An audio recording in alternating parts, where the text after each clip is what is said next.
button, press the button.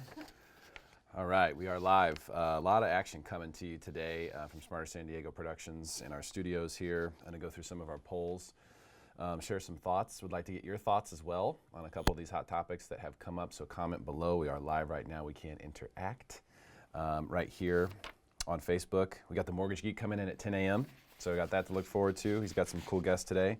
Listed live today at 11. It's going to be under $1 million. Hot properties in San Diego, under $1 million. Super cool show. And then the luxury edition is at 1 p.m. where we showcase properties that are over $1 million. Some really amazing properties in there today. And then at 2 o'clock, my buddy Steve Pletz is coming in. We're going to talk about the advantages of buying a home and how the new tax rules might affect your rent versus own calculation. All right. So first and foremost, poll. Recently, want to clear the air about a couple of things, get some details to people. I think people are unclear about this, but we basically posted this. Go ahead and show it, Carrie. So, poll, do you agree with the NFL requiring players to stand for the national anthem? Please vote. The results will be used in a future show segment. That's this. So, thank you to everyone who voted. We have 597 votes, pretty cool. The poll is over.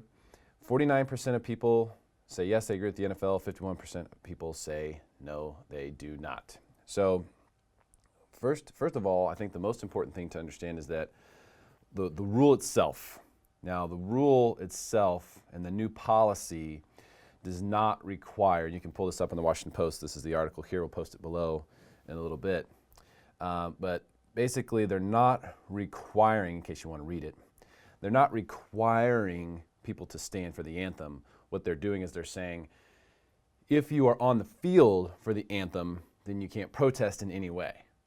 You do not have to come on the field. They changed that rule. So it used to be that they had to come on the field for the anthem. Now they do not have to come on the field for the anthem. So essentially, I guess that's a way you could protest. You could say, well, I'm not going to come out for the anthem, and then that would be okay. As far as trying to find a middle ground for this, I think the NFL did the perfect job. I think this is exactly what needed to happen so that you could somehow give everybody what they want. Very difficult to do in a situation where everyone is so divided. But the real question came, when we looked at this poll and some of the comments and things that were coming in, there's a lot of questions about, what's a right? Like freedom of speech, for example, which is what Colin Kaepernick and other players who kneeled for the anthem, what they were doing. They're expressing free speech. And that's protected. It's a right in this country to be able to speak freely. A few exceptions in there, but for the most part, you can speak freely, as long as you're not damaging someone else. And that's true, and you are protected by law in that regard. However, that doesn't protect you in any other fashion. It just protects you from legal protection. That doesn't mean there's no ramifications if you speak freely. A good example of that would be what happened to Roseanne Barr. Last name's still Barr, isn't it? Yeah, Roseanne Barr. So her show, and this happened this week, was canceled by ABC because of tweets that she made after she had been, kind of told like, hey, take it easy on the tweets. And so I think that's kind of what the NFL is doing here. They're saying, hey, listen, you work for us. Our rule is that, this is how it's going to be. If you guys don't do the rule, if you don't follow the rule, then we're going to fine you. So I think it actually was, I do agree, this is the right way to handle it. People who disagree, I think, in the most part are saying, well, hey, but you're taking away their opportunity to create awareness for a movement that's really, really important. And so let's talk about this from a marketing perspective solely, just for a second. Because I think whenever someone wants to create awareness, that's what they're doing is marketing. If you're attempting to create awareness about something, then what it is that you're doing to create that awareness is your marketing. And I didn't realize my Starbucks was in the shot there. I'll get it out of here. You're trying to create awareness. You're doing marketing. However, in most cases, when you're marketing something, if you send out a message, whether it's a digital message, a mail piece, a telephone call, whatever, you send that message out and it's poorly received, typically you would change your course. And I think if the goal here was to create awareness about the injustice that's taken place in certain areas of the country where people have been killed by police officers and things like that, if that was the goal, then I think what happened was it started off with a great idea, like, hey, I'm just going to take a knee during the anthem. harmless, right? The trouble is the anthem means different things to different people. When you go to a baseball game, you hear the national anthem being played, there's a lot of people who are still talking. Drives me crazy, but that's because the anthem means a lot to me. And it means a lot to the people in this country. We're a very patriotic country. A lot of people, it means a lot to them. So when people reacted poorly, if I had been Colin Kaepernick's PR guy or marketing guy, after the very first time he did it and the response that came in, the smartest thing to do would have been to say, hey, I'm sorry, I didn't mean to offend anyone. What I really wanted to do is create awareness around this injustice that's taking place. I really just wanted as many people to know about it as possible. So, please go to my petition, change.org, where I would like to get signatures for people who believe that police officers should be held accountable when they kill someone to a greater degree than what has been. And if you believe in justice like I do for everyone, all and equal, then please go there and sign my petition. I'm really trying to do some things. I'm going to be on every radio show, every TV show, every podcast. I'm starting my own podcast. I'm going to do all these things. I'm really sorry I didn't mean to offend anyone. So sorry.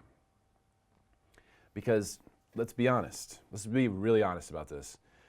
If the purpose was to create awareness, that's one thing. That's very broad.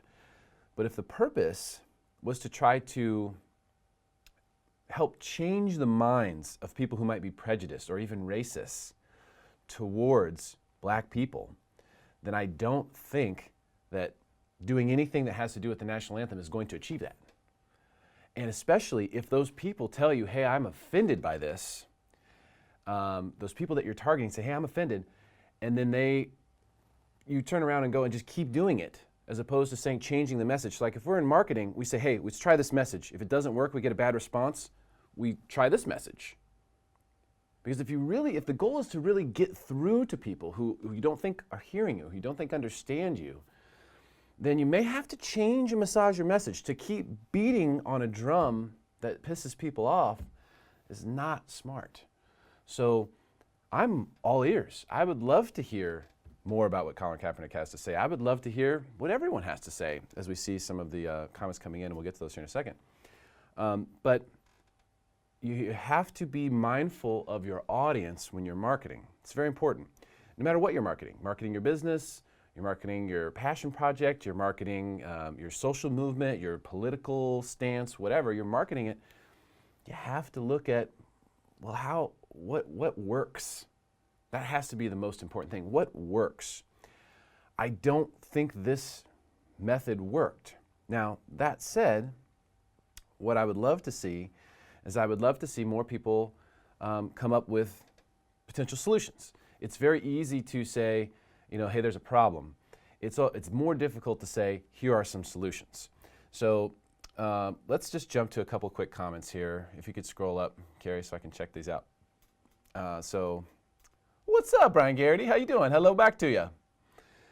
James Brenner says, nobody had the conviction to respond to me in a non-political and logical manner. I know why. Yeah, it's tough. It's tough. It's very tough because it's emotionally charging, and that's the whole thing. When emotions get involved, especially anger. Anyone who's ever dealt with someone who has an anger issue, which usually leads to physical issues or physical abuse. If anyone's ever dealt with that, you know that anger was already in the person, and they're just looking for an excuse to do something about it, to say something, to release it, because anger doesn't like to stay. It likes to come out. And so if you have that, you look for an excuse, and boom, here you go. Now, automatically, it's a problem. We're divided. We disagree. But the thing that's crazy is we actually do agree. Everyone agrees that freedom of speech, alive and well. There's still no legal ramifications for speaking freely. And there's a few exceptions if you damage people and things like that. There's some things but aside from that, yeah, it's okay. However, that won't keep you from losing your job, as was proven by what happened this week with Roseanne, right? It doesn't mean that you are granted automatic protection from your job. It doesn't mean that you are granted automatic protection from getting punched in the face. I mean, if I walk up to someone and say, F you to their face, that doesn't mean I'm free speech. They can't call the cops on me, but they can punch me in the face. You know what I mean? So it's not like all consequences are removed because of the protection of freedom of speech. No, it just protects you from the law. I want to hear what Brian says because he's an attorney. He says, bye-bye, Roseanne. Sorry, not sorry. Great writing, and she effectively destroyed what was a thought-provoking and momentary opportunity to take pause and see what middle America is dealing with. She also ruined it for her respective castmates who had found another opportunity to shine. See, and that's, okay, so that's my point with that. So let's flip over to Roseanne for a second, Brian, because I agree with you. You know, they were definitely in the right, ABC was, to, and I voted yes in this, but I have a new poll going right now on this, which is on my personal page. We'll share it on Smarter San Diego soon. So was it appropriate for ABC to cancel the show? Yeah, totally. They had warned her before, like, stop the Twitter bullshit. She went on a wild rampage late at night and said some stuff that's totally inappropriate. And this is the point. The point is, like, you know, the company, ABC and the NFL, are very similar. They have to protect a brand. So, like, if you start doing stuff that causes damage to that brand, they got to let you go. You know, so it's the exact same thing. And I totally understand the business side of that. Now, if it were me running ABC, that's not how I would have handled it, just because of what you just said, Brian, which is that, you know, it doesn't make sense to me to punish all of those people who are involved with the show. Writers, camera people, just all the staff that's involved, the other actors who really didn't have much going in their careers except for the show. I've been watching the show. In fact, I'm up to date. I've watched all of the shows, and I think it's an amazing show. I love Roseanne. I've loved the show from the very beginning, and it's been a great show. So I think it does good for people in the world, in the country, who watch it all over the country. I think it does good. It gives them a laugh. It makes them take, you know, one of the things about Roseanne's show is that they have a really hard life on that show, right? And I think them sort of making light of it and just saying, oh, well, you know, whatever, is a great thing for people to see psychologically. I think it's a great thing. So I disagree with the idea that we should, because of one person's actions, we should punish many people. In fact, you could even make the argument that that's sort of what's at the root of prejudice and even racism. What's at the root of it is you are essentially charging a huge group of people because of the actions of few, right? That's why a lot of people develop prejudice, because they had an experience with a certain someone at some point, and then they think, well, all people who look like that must be that way. And I think that kind of what ABC did is actually similar to that. They're saying, hey, because you screwed up, we're going to cancel the show because it has your name on it. And as a ripple effect, all these people who did nothing wrong will also lose their jobs. And all the people who are getting something from watching the show will no longer get that. I think that's a net negative movement, and I would not have done that. If it were me, I would not have done that. What I would do instead, and this is what, you know, so I always talk about not complaining without a solution. What I would do instead is I would say, Roseanne, here's the deal. We're going to fine you from now on every time you have an inappropriate tweet, and here's our boundaries for what those tweets can be. And every time you do it, we're going to fine you $250,000, and we're going to donate that $250,000 to a charity that most closely represents who you are offending with your tweet. We're going to take it right out of your paycheck, and we're going to give the money right to them. So if you want to donate some money to, you know, these different charities, go ahead, pop off with your Twitter. But we're going to take your money and we're going to give it to them when you do it. And if they had done that instead, they would be able to keep a lid on Roseanne, right? Now, she's free to tweet whatever the hell she wants. If all those people could keep their jobs, the show could keep going, she could be punished, and at the same time, all the positives would remain. And I think that's the one thing that's sort of lost here is where are the positives with something like this? You know, were they within their rights? Was it right? Totally get it. Yes. Okay. Hate speech is not protected. Okay, that's true. Speech that incites violence, not protected. I wish more people knew that. Yeah, true. Yeah, you're correct. Hate speech is not protected by the First Amendment. It isn't. But it's not necessarily a crime either. You know, it depends, right, Brian? Because if you do it in a way that's direct towards someone that can be damaging, then it could be. And she was actually doing that towards someone directly. That person could have a legal gripe with her if they feel their brand was damaged by it. So she could face legal consequences for this. That's probably true. And he says, for all those that disagree with Chick-fil-A and have organized against it, why is that okay, but NFL is different?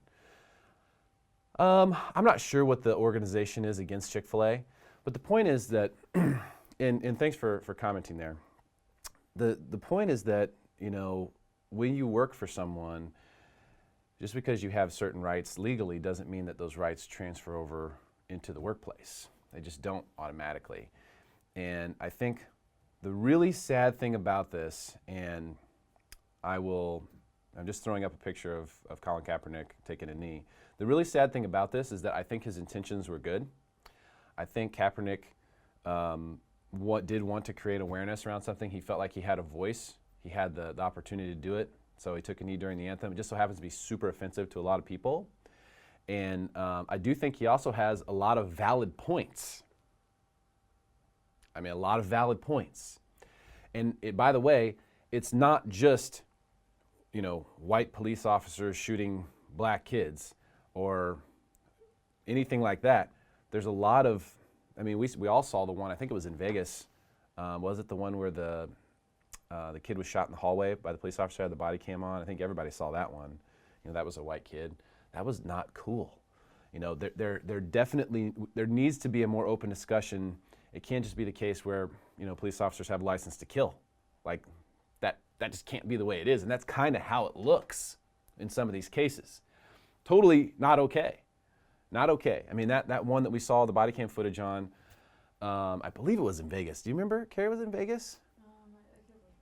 That's all right. Yeah, no worries. I think it was in Vegas, but anyway, it doesn't matter where. We all saw it. The kid was in the hallway. They were screaming at him. They said, come here, don't do this, do that, do that. He was just freaking out. He was crying. And he gets close to them. He's done everything they said, and then they shoot him to death right in front of his girlfriend. He literally did nothing. He was just drinking, like in Vegas. That is not okay. But continually, time and time again, these things are happening. And again, in that case, the police officer was essentially acquitted of all wrongdoing. And that is a big, big problem. So there has to be some sort of body that governs. It's sort of like the police govern the police, right? It's like, well, who's looking out for the citizens in a situation like that? It just seems like violence gets escalated way too quickly, and there's some terrible stuff out there if you really start looking it up. So Kaepernick, and what he's talking about here, like, hey, we have to take a look at this. We have to take a look at what is happening in this country, especially with regard to law enforcement and some of the outreaches and the abuses of force and power. He's right. He's correct. But the problem is, if you have a bad marketing message, you have to zag.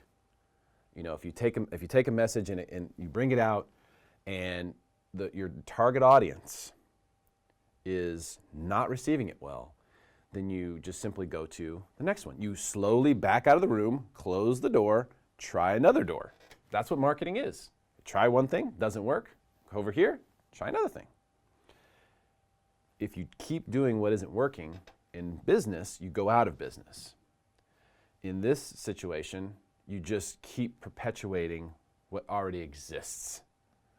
Because if the goal is to try to get people who are prejudiced or people who are racist to not feel that way, but then they tell you, hey, I don't like this, I don't see that that's going to help. I just don't see that that's going to help. So I think the NFL did do the best thing they could. They said, hey, listen, you don't have to come out on the field for the anthem, but if you do, you cannot protest in any way, taking a knee or anything else. So if you don't want to come out for the anthem, you don't have to. That used to be a rule. That no longer is a rule. You can stay in the locker room for the anthem, then come out. But if you come out for the anthem, you need to respect the anthem. I think that's the perfect middle ground, although the poll results would show you that 51% of people disagree and said no. I don't feel like most people understand what the actual rule is.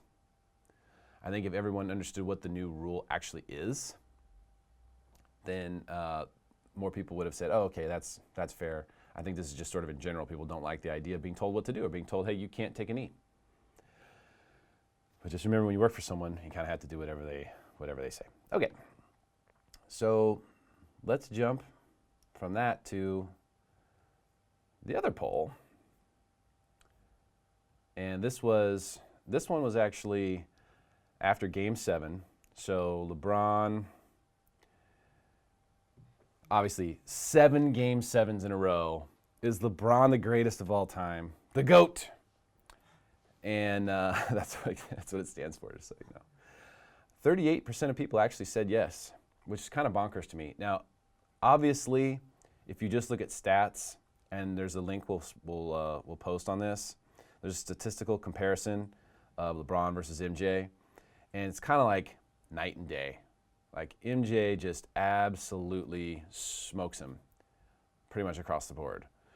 But I had the pleasure of watching both of these guys in their prime, and the stuff LeBron does is just bonkers.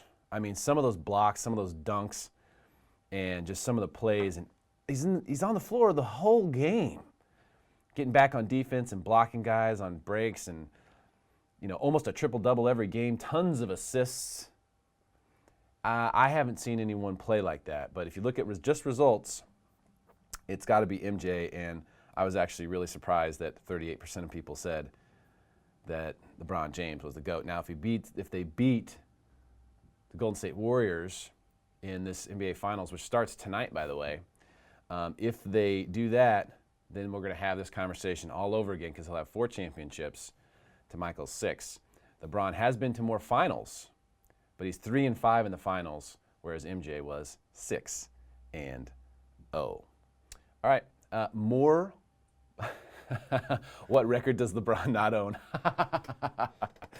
Well, he definitely doesn't own the record for most NBA titles. So